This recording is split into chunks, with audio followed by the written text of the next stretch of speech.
Jó reggelt kívánok! 8 óra, leszaladok reggelizni, antennát belealudtam a hajamba, szokásos,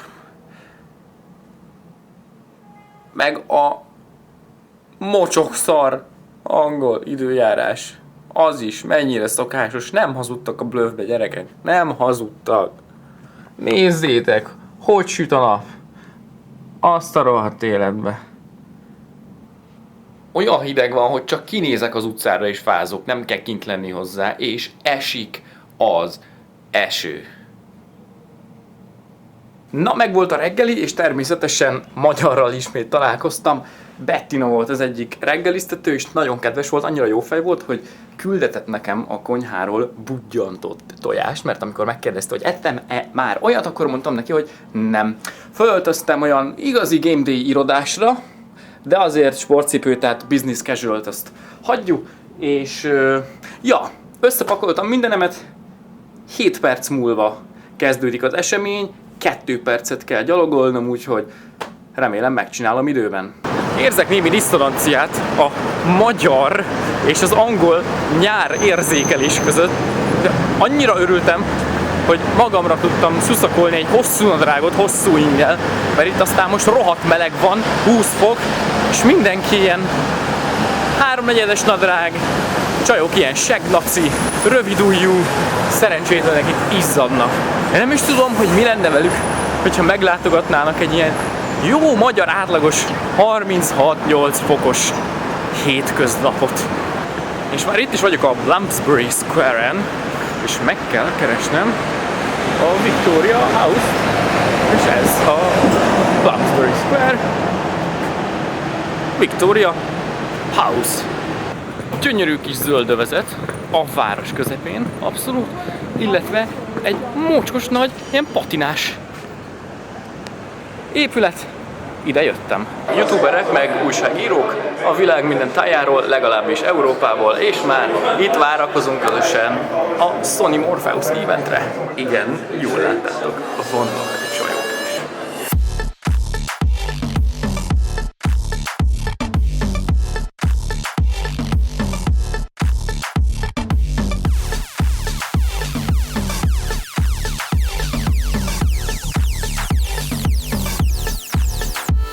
We've pioneered many different technologies in the past, so it's actually something we're quite familiar with, because if you look back at our history on PlayStation and you look back at camera-based gaming, I mean, we did camera-based gaming in 2003 with the iToy.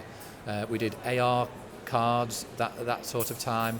We've done the Move controllers. So there's many different things. 3D gaming, all these things have been pioneered as technologies that we've taken to our platform. We managed to achieve creating these amazing experiences and them still looking great and looking very PlayStation 4, even though we're driving them at 120 frames a second, 1080p, and in stereoscopic 3D, with all the different things we have to do as well to make it be virtual reality, wide field of view, things like that. So that's a big challenge in terms of how we achieve that. Now, the advantage we have is that actually tracking of the headset is something that we've been very familiar for many years. We learned how to track the PlayStation Move maybe over 5 years ago now, so that's quite an optimal size. It doesn't take up much of the PlayStation's capacity. Also, a lot of our game teams learnt about stereoscopic game rendering when we did 3D gaming on PlayStation 3. So again, we have a good 5 years experience and knowledge of how to make our game engines very, very efficient for stereoscopic rendering. So it's not like it costs us double to do 3D rendering. And then the last side is just driving the games at 120 Hz. That's quite a big challenge, but actually, as you've probably seen on PlayStation 4, most of our games are 60 Hz anyway, and actually, we have spare capacity on the platform because it is a very, very powerful console. Yes. So actually, it's not that much different to push it that bit further, because you imagine playing a shooter online in virtual reality, but every bit of your movement, like where you're looking, all the players can see exactly where you're looking. You get this human factor, not just the voice making it human, but all the little body movements that can be brought into this game too. Takes it to a whole new dimension. And the 3D audio allowing you to make sure that the voice works correctly in that world. So maybe if I was talking to you in a world, but we were in a corridor, the echoes would be correct, you'd see where I'm looking, you'd see if I'm making eye contact with you or not, if I'm looking at the ground, if I'm distracted, you'd know all that. So you get the body language as well as the voice, and even if we're in different countries, you could feel like you're in the same space. I think it's not something we're afraid of by any stretch. In fact, we love it, to be honest. It's something we're very passionate about. The idea about being able to create a whole new immersive experience that people can enjoy, you know, it's something that we're really passionate about, and there's a lot of energy for that inside our company. Beszartok, megszólalt a tűzriasztó, és ugye az angolok ezt annyira komolyan veszik, nyilván mindenki komolyan veszi, de ők aztán hatványozottan, hogy azonnal kiküldtek minket, az interjú után nem sokkal, én még éppen itt fényképezgettem, felvettem másokat, ahogy játszanak, és még nem tudtam a géphez kerülni. És mi van? Rohadtul esik az eső, mert Londonban vagyunk, nyilván, de én addig innen nem megyek haza, amíg ki nem próbálom a Morpheus.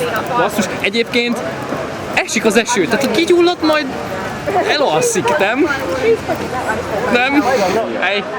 Hey. Say hi to Hungarian. Hello. How do you say hello in Hungarian? Hello. Hello. Remélem nem lesz baj a kamerának, most elküldtek minket valahova, kell követni a tömeget, arra kell gyalogolni, amerre mindenki más gyalogol.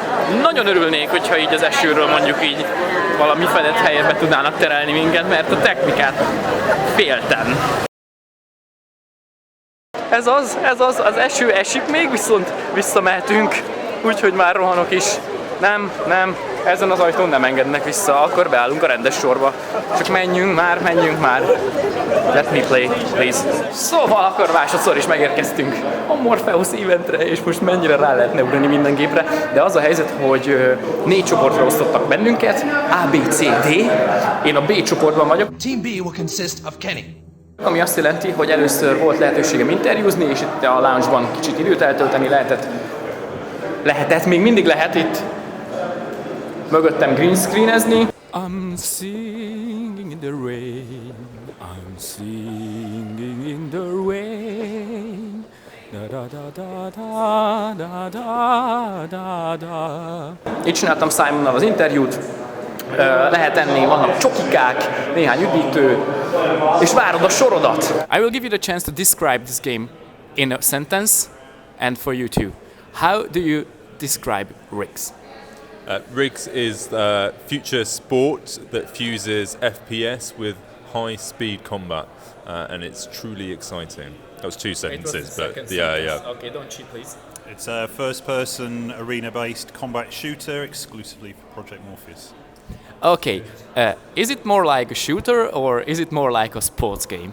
I think its roots are in FPS and our history as a background in first-person shooters, but we're taking a lot of sporting thematics, and a lot of the game modes will be driven by kind of common-day sporting modes, and that's a big feature of it, particularly in the visuals as well. So.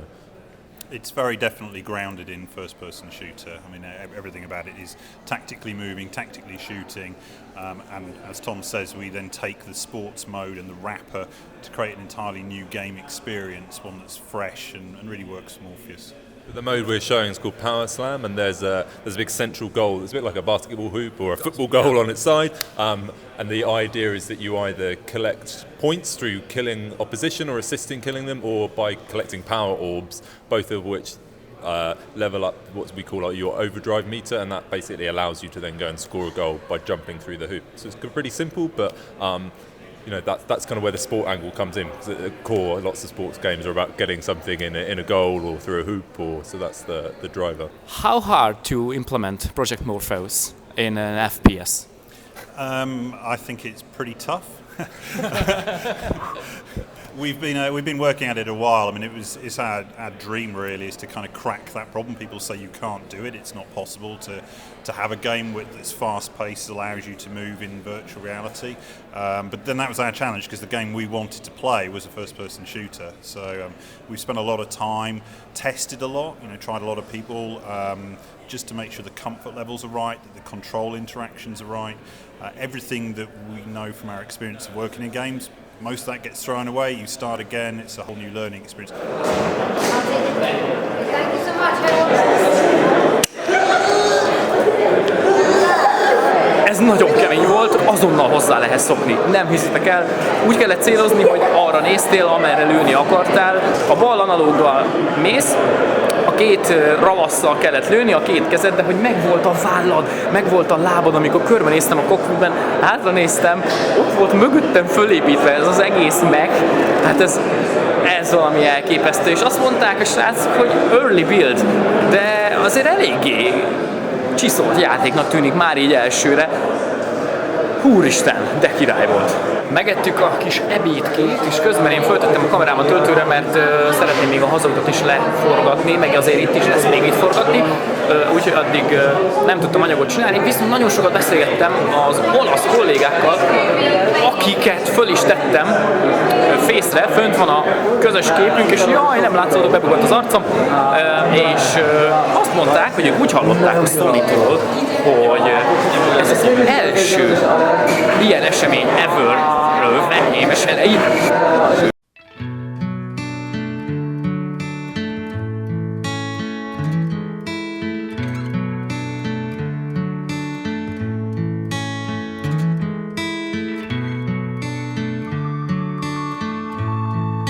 Hey there, good looking. Got a bucket of chicken. Ever, hogy a Sony meghív youtubereket, úgyhogy úristen, hát ez a hatalmas megtiszteltetés, és nagyon-nagyon szépen látszódjon az arcom, köszönöm! So the other demo you get to do, this is really cool, and this is where everything comes together. You're in the passenger seat of a transit van. You've got Mickey's actually driving the van for you, and you have this big shootout where you've got your gun, you're loading clips, and there's all these bikes and 4x4s coming.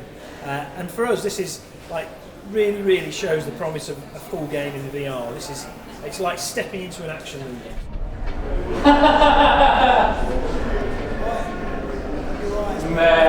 Ezt nem hiszitek el! Úristen! Asszolod!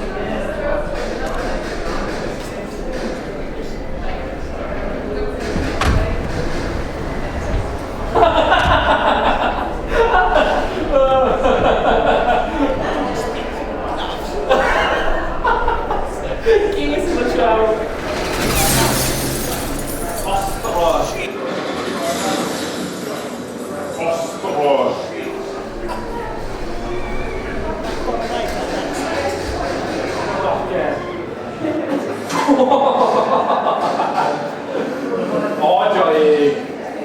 What we wanted to really get out of it is to put people into an action movie. So traditional gaming, you're always slightly separated from the action. No matter how immersive it is, you're always looking at a screen over there.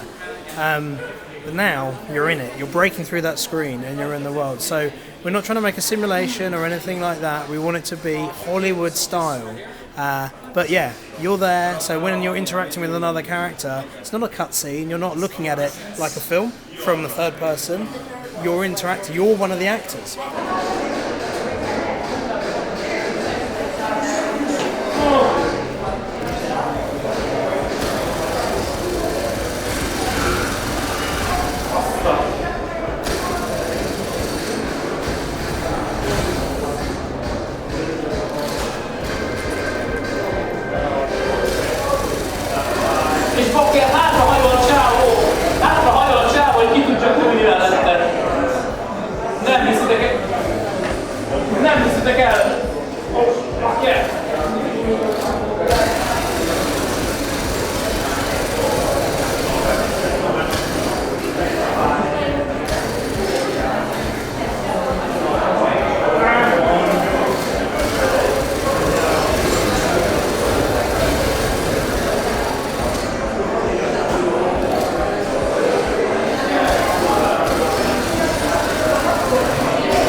So we run at 60 frames a second, but then we do something called reprojection, which we can do with Project Morpheus, where it actually comes out as 120 for the player. So that helps you achieve a sense of I'm there. And then with that, we're layering in sort of interesting gameplay and experiences, and that's what heightens it, that's what makes it like amazing VR. And with him, we do a few different things, but one of the most powerful things is that he holds your gaze. So we use tracking, we can track the head, and we have him look at your head. So if you move, he will follow you with his gaze. So it feels believable, natural, and that's part of what makes it so intimidating, is that he's following you. He doesn't just follow you with his eyes, actually. When he's starting to shout and point at you, he's following you with his finger as well. So if you try and get out of the way, like a real person, he'll follow around and keep pointing at you. And it's those little things that, they're not really that obvious if you're playing, but they're the things that add the layers of power and believability to it.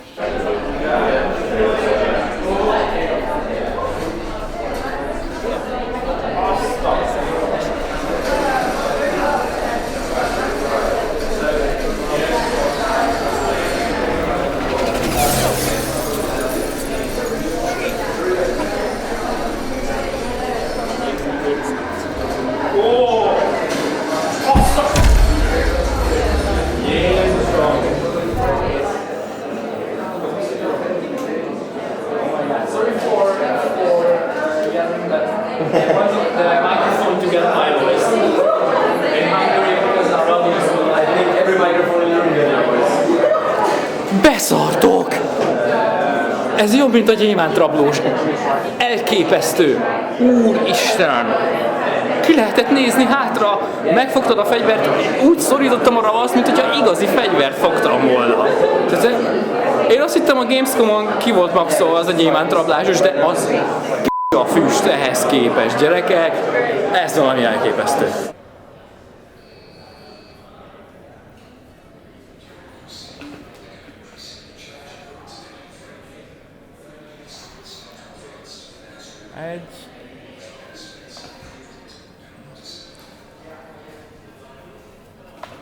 Ez kicsit sok volt. Ez az 2. Állj mellé! Van még labdám, hajjaj! Please? No! Nem. Sok? Wow.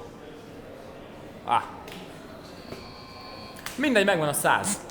Na, ez a fejelgetős játék nagyon hasonlított egyébként az igazi focizáshoz. Egy kicsit az volt szokatlan, hogy honnan érzékeli, hogy te most akkor belefejelsz a labdába, vagy nem. Tehát volt, amikor én még rendes focis tapasztalatommal úgy éreztem, hogy még dőlnék, és vinném bele az energiát, és már máshogy érezte a játék, de nyilván ez a kalibráció kérdése, hogy otthon majd, hogyha valakinek van MORPHEUS, akkor tök jó be tudja lőni, hogy hol ül, hol van a tévé, hol van a kanapé, és utána tényleg ki lehet kísérletezni azt, hogy ugyanaz a hatás legyen, és ugyanaz az élmény, mint a rendesen fociznál. Tök jó, lehetett irányítani a labdát, lehetett csavarni a labdát, amilyen egyszerű, annyira szórakoztató. It's a look and click adventure game. If you've ever played any point and click, this is using Morpheus, so it's look and click. Okay. You will be playing Bess. She's a co-pilot. Her father's been kidnapped, and you have to explore this floating fortress in order to find him. Hát srácok, nap vége felé járunk, már 2-szer kellett kamerát töltenem, és nagyon rosszul állok, remélem, hogy lesz még annyi juice a gépben, hogy a hazáig tudom még venni a kis utazásunkat, ahogy eddig mindig meg is tettem. Van még egy játék, amit ki tudtam próbálni, de úgy képen kívül, hogy nem volt feltöltve a kamera, ezért nem tudtam rögzíteni. Ahogy játszom, és megnézem, hogy játszik-e itt valaki, és nem. Ez a játék egy olyan cím volt, hogy te egy ilyen kis istent játszol, és tudsz tenni jót és rosszat. És bent voltam az erdőben, közelmész dolgokhoz, azt meg tudod fogni, és lehet vele bármit csinálni, mondjuk megfogtam egy vízcseppet, rádobtam egy magra, és a mag az megnőtt, és egy virág lett belőle. De ugyanígy meg lehet fogni egyébként egy követ, megdobálhatod vele az állatokat. Tehát tehetsz rosszat és tehetsz jót. Egy kicsit ilyen black and white-osnak éreztem rögtön a dolgot. Tehát ez a lehetsz jó, lehetsz gonosz, te döntöd el, rajtad áll teljesen, hogy micsoda. És volt egy olyan pont, hogy ott volt egy doboz gyufa, és mondta a játék, egy ilyen még nagyobb isten hang, hogy a víznek is nagy az ereje, de a tűzé is nagy, és próbált ki, és menj oda a gyufához, és gyújts fel egy falevelet. És akkor felgyújtottam a falevelet, és mondta rögtön utána, hogy jó, és most nézd meg, hogy a víz milyen erős, és oltsd el a falevelet.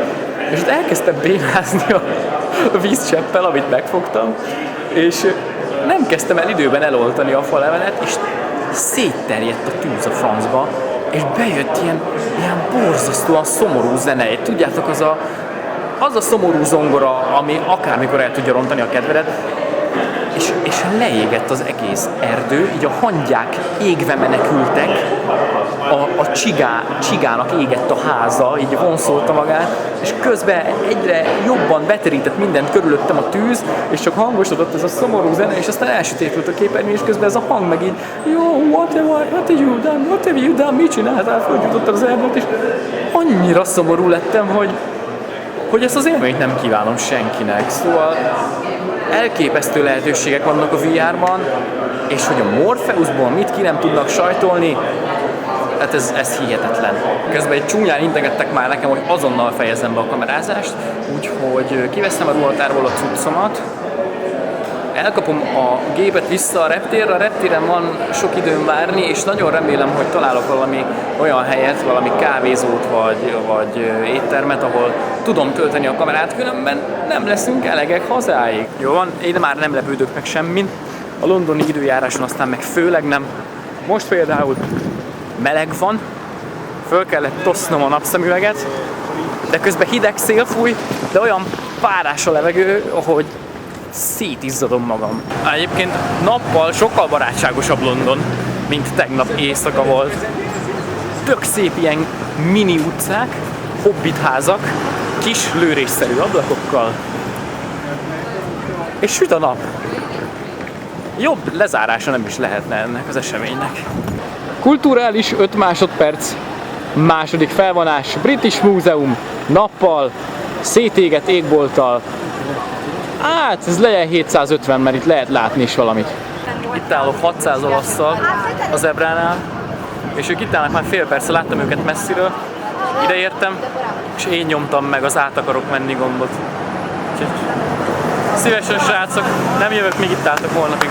Van még 20 percem odaérni a visszafelé tartó buszhoz. Probléma az, hogy az idővel nincs annyira gond, a helyet nem tudom, hogy hova megyek. Marble Arch, ez biztos, de azt tudom, hogy nem ott lesz a felszállás, ahol leszálltam. Úgyhogy ott pár percet rá kell még arra dobni, hogy megtaláljam, honnan is jutok én vissza Lutonra. Jó van, igazából nem tart sokáig asszimilálódni ez a tempóhoz. Olyan simán megyek már át én is a piros zebrán, mint annak rendje. Azért, mert egyébként mindenki ezt csinálja. És még sincs baleset, és nem ütnek el senkit. Ez egy átlagos kereszteződés. Na jó, a forgalmas a fajtából.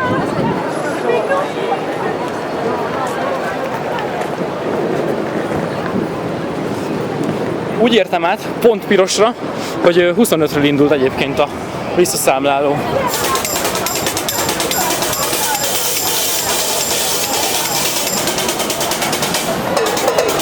Nem tudhatod, hogy kiből lesz világsztár, Dub-FX is így kezdte.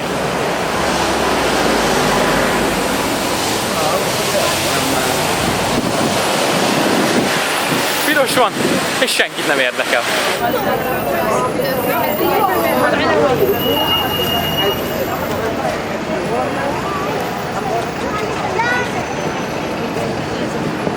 Vissza 2 padló, máshogy nem megy. Yeah, the London Eye! Csak vicceltem, ez a Marble Arch Eye. Ugyanolyan kamu, mint ami a Deák téren van. 3 percet bír már csak ki a kamera. Lemerült, de azt azért el kell mondanom, hogy most igazítottam útba egy angolt. És megint esik az eső. Nem hiszem el.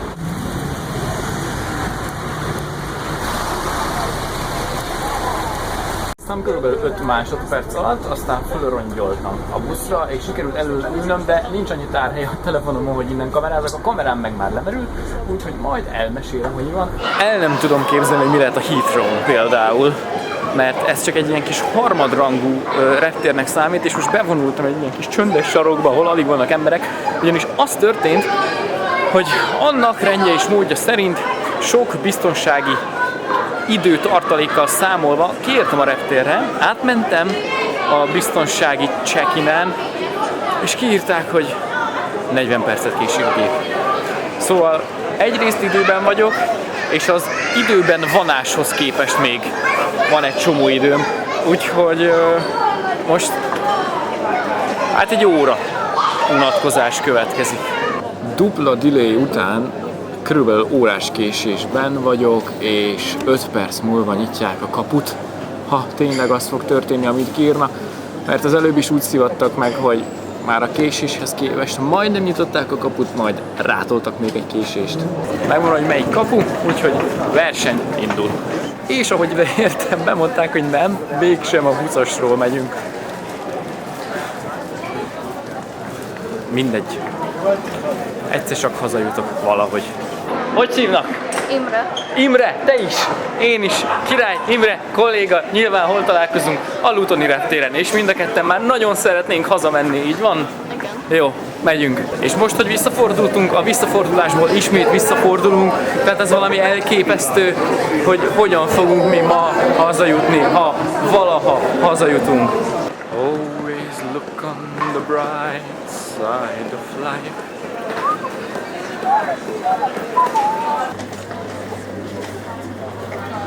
Ez a kisebb tömeg akar most hazamenni, haza is megyünk, úgyhogy én most elteszem a kamerát, otthon találkozunk leszállás után.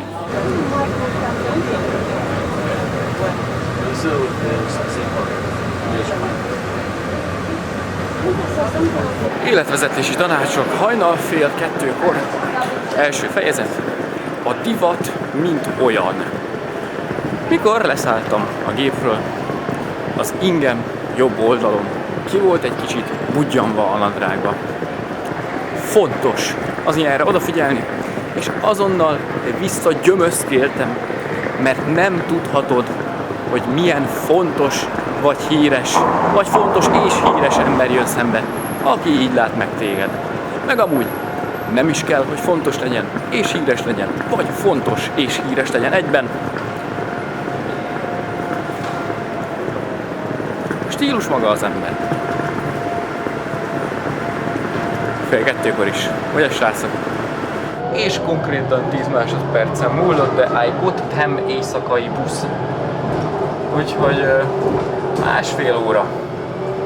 Annyi impulzus ért az elmúlt, hát konkrétan 24 óra alatt, hogy így akármennyit vlogoltam, biztos van egy csomó dolog, amit kifelejtettem, és jellemzően ezek akkor jönnek, amikor éppen töltőn van, kedves kis kamerácska. A mocskos, 2 napja nem fürdött, részegen szigetről érkezett ír srácoktól kezdve, akiket jól megvágnak a csomagjaik miatt fejenként plusz 15 000-re, mert nem fér bele abba a keretbe, egészen a shuttle buszvezetőig, akivel London belvárostól végig a Lutoni reptérig úgy elcsicsetelgettünk. Mindent tudok, hogy miért kell bekötni magadat a buszon mindenhol Angliában, és hogy konkrétan úgy működik az egész, hogy megállítják a buszt, mert nézik a CCTV-n, hogy be van kötve mindenki, és meglátják, hogy nincs. Megállítják a buszt az autópálya közepén, fölmennek, és helyszíni bírságba 100 fontot kiszabnak. Akkor ott volt, hogy mennyire jó fejek az angolok, és ha kértem, útbaigazítást mindenhol adtak, de aztán még tőlem is kértek, és adtam. Szóval, hogyha valakit érdekel a Marble Arch-tól, hogy merre kell menni az Oxford Streetig, akkor ne hokozzatok, kérdezzetek. És hát természetesen ott volt a rendezvény. Amiről ennyit tudok mondani. Nagyon profin volt szervezve, a kedves kis tűzriadó se tudott keresztbe tenni nekünk. Egyszerűen elképesztő, mikor a fejlesztőkkel ülsz a kamera előtt, és kérdezed őket, hogy mi volt a motivációjuk, milyen fejlesztési nehézségekbe ütköztek, és elmondják neked így. Elmondják a GameDay Iroda kollégáknak, hogy mit kell tudni. Hát ez valami fantasztikus dolog, úgyhogy én rendkívül hálás vagyok a Sony Magyarországnak, hogy a GameDay Iroda megkapta azt a lehetőséget, hogy az egyikünk kimehessen és forgathassunk végig. Illetve nagyon köszönöm nektek, hogy ennyire megszerettétek ezt a vlogolós stílust, mert valahogy én is csipázom, és annak ellenére, hogy soha az életemben nem voltam egy utazós fajta, így kezdek hozzászokni. Úgyhogy érdemes figyelni a GameDay Irodát, nehogy menjek még egy-két helyre. Szevasztok!